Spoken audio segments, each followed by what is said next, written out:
ہر بندہ اپنے جذبات کا اظہار اپنے الفاظوں سے شروع کرتا ہے، اور کسی نہ کسی بات پر اسے کوئی نہ کوئی اس طرح کا معاملہ درپیش ہوتا ہے۔ محبت کی شمع جو ہم سے جدا ہوئی اور ہم نے محبت کی شمع کو بجھا کر رکھ دیا،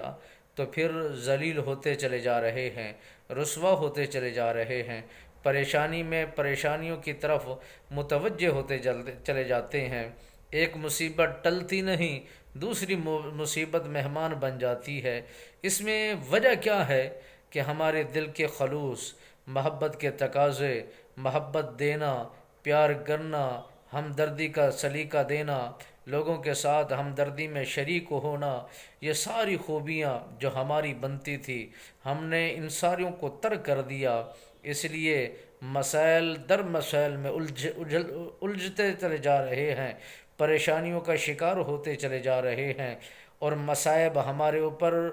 یوں سمجھیں کہ بادلوں کی طرح سایہ کر کے کھڑے ہیں، اور ہر مصیبت ہمارے اوپر مسلط ہونے کے لیے ہر وقت تیار ہے کہ رب رحمان کی دربار سے ہم نے جدائی پیدا کی ہے،